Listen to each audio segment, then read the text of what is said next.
नमस्कार दोस्तों, स्वागत है आप सभी का मेरे YouTube चैनल पर।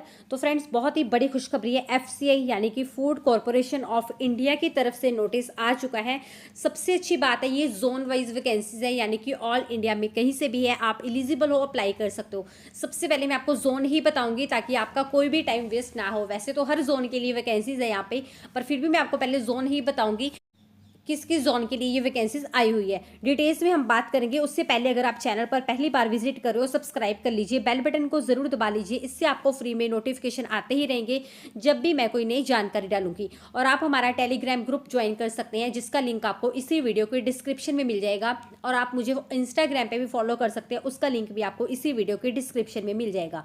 सबसे पहले देखिए, अंडमान निकोबार के लिए वैकेंसियां आंध्र प्रदेश में है। देखिए, मैं आपको स्टेट बताऊंगी, स्टेट ही सिर्फ बताऊंगी। स्टेट में 5-6 जगह पे अलग अलग सेंटर आपके बनेंगे, ठीक है। Andhra Pradesh, Arunachal Pradesh, Assam, Chandigarh, Mohali, Chhattisgarh, Delhi, NCR, Gujarat, Goa, Punjab, Jammu Kashmir, Himachal Pradesh, Haryana, Ambala, Faridabad, Gurugram, Karnal, Kurukshetra, Panipat and Yamunanagar. उसके बाद जम्मू कश्मीर, झारखंड एंड कर्नाटका, केरला, मध्य प्रदेश, महाराष्ट्र, मणिपुर, नागालैंड। और उसके बाद देखिए पंजाब में कौन कौन से सेंटर है वो भी मैं आपको बता देती हूँ। एग्जाम सेंटर कौन कौन से रहेंगे: अमृतसर, बठिंडा, जलंधर, लुधियाना, मोहाली, पठानकोट, पटियाला एंड संगरूर। उसके बाद राजस्थान, सिक्किम, तमिलनाडु, तेलंगाना, त्रिपुरा, उत्तर प्रदेश, उत्तराखंड, वेस्ट बंगाल। आप देख सकते हैं सारी जगह के लिए यहाँ पे वैकेंसीज है। और जो मेन सेंटर यानी कि स्टेट वाइज जो यूटी इन्होंने बताए हुए हैं, स्टेट या यूटी, वो यही है जो मैंने आपको स्टेट यहाँ पे बता दी है। अब हम डिटेल्स में बात करेंगे कैसे कैसे अप्लाई करना है, कौन कौन अप्लाई कर सकता है, कौन कौन एलिजिबल है इस जॉब के लिए। तो वीडियो को पूरा ज़रूर देखिएगा, अदरवाइज आपको नहीं पता चल पाएगा आपको अप्लाई करना कैसे है।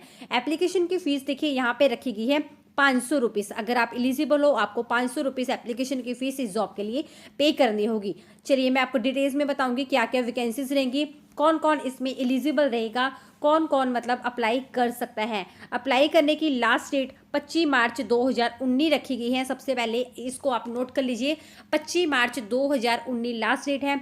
23 फरवरी 2019 से अप्लाई कर सकते हैं।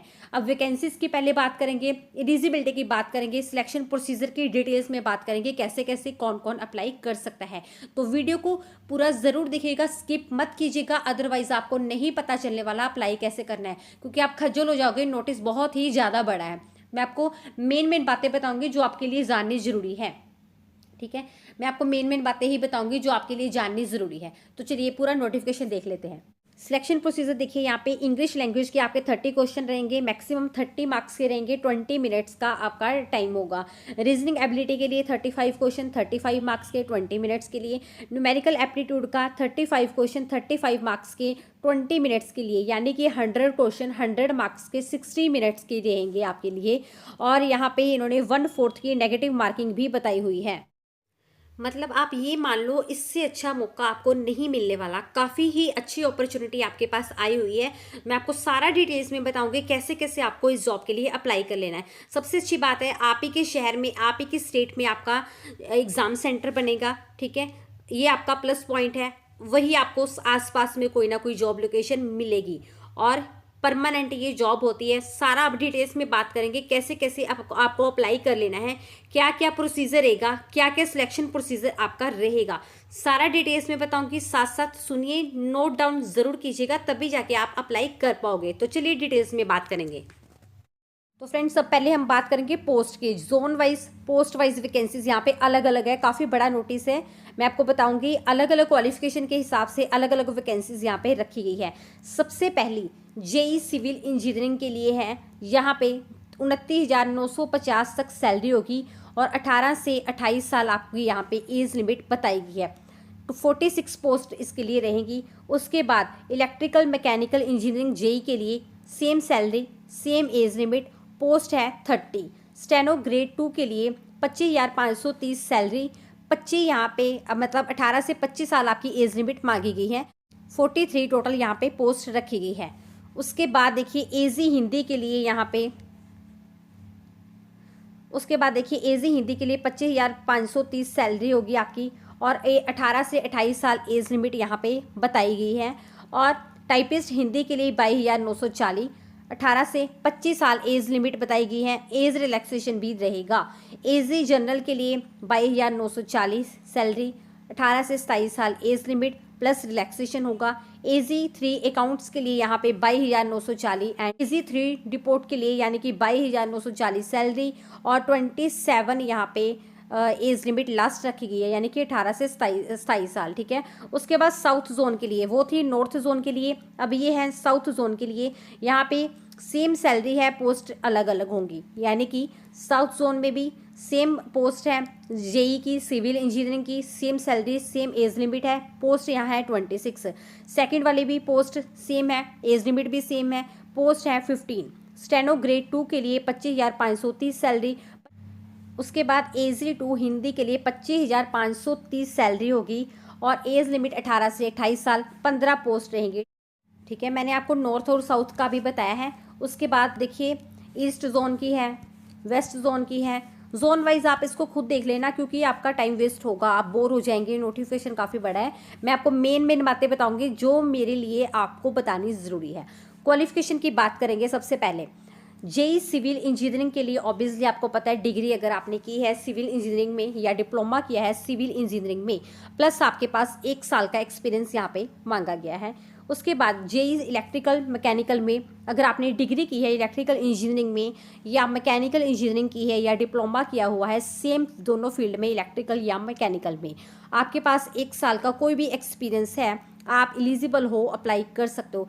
और यहाँ पे कंडीशन ये है, डिग्री के लिए यहाँ पे कोई एक्सपीरियंस नहीं मांगा, इन्होंने लिखा हुआ in case of diploma holder only. अगर आप डिप्लोमा होल्डर हो तब ही सिर्फ एक साल का एक्सपीरियंस यहाँ पे मांगा गया, अदरवाइज कोई एक्सपीरियंस नहीं मांगा गया है। ठीक है, उसके बाद स्टेनो ग्रेड 2 के लिए ग्रेजुएशन अगर आपने की है, आपके पास ओ लेवल का सर्टिफिकेट है साथ में और 40 वर्ड पर मिनट की आपकी स्पीड है। ठीक है, आप एलिजिबल हो, अप्लाई कर सकते हो। 80 वर्ड पर मिनट की आपकी टाइपिंग में एंड शॉर्ट हैंड यहाँ पे इन्होंने बताया हुआ है। या अगर आपने डिग्री की हुई है कंप्यूटर साइंस में, कंप्यूटर एप्लीकेशन में, विद आपके पास 40 वर्ड्स पर मिनट की स्पीड है, 80 वर्ड पर मिनट की आपकी टाइपिंग में है, तो आप स्टेनो के लिए अप्लाई कर सकते हो। उसके बाद देखिए नेक्स्ट पोस्ट के लिए यहाँ पे एलिजिबिलिटी है, प्रोफिशिएंसी होनी चाहिए इंग्लिश में, 1 साल का एक्सपीरियंस मांगा हुआ है आपसे ट्रांसलेशन का फ्रॉम इंग्लिश टू हिंदी, ध्यान से पढ़िएगा। और साथ में पोस्ट ग्रेजुएशन क्वालिफिकेशन मांगी है। और अगर आपने डिग्री की हुई है रिकॉग्नाइज्ड यूनिवर्सिटी से विद, अगर आपके पास मेन हिंदी सब्जेक्ट था, आप एलिजिबल हो, अप्लाई कर सकते हो। टाइपिस्ट के लिए यहाँ पे ग्रेजुएशन मांगी है, 30 वर्ड पर मिनट की स्पीड मांगी हुई है हिंदी लैंग्वेज में। उसके बाद एजी जनरल अकाउंट्स एक टेक्निकल में है, ग्रेजुएशन डिग्री मांगी हुई है किसी भी डिसिप्लिन में। और नेक्स्ट के लिए ग्रेड 3 के लिए यहाँ पे अकाउंट्स में मांगी है। ऑब्वियसली अगर आपने बैचलर ऑफ डिग्री है आपके पास, यानी कि अगर आपने बीकॉम की हुई है कॉमर्स में, आप इसके लिए एलिजिबल हो। टेक्निकल में बीएससी अगर आपने एग्रीकल्चर में की है, आप एलिजिबल हो, अप्लाई कर सकते हो। या बीटेक बीई आपने फूड साइंस एंड टेक्नोलॉजी में की है, तब भी आप एलिजिबल होंगे, अप्लाई कर सकते हैं इस जॉब के लिए।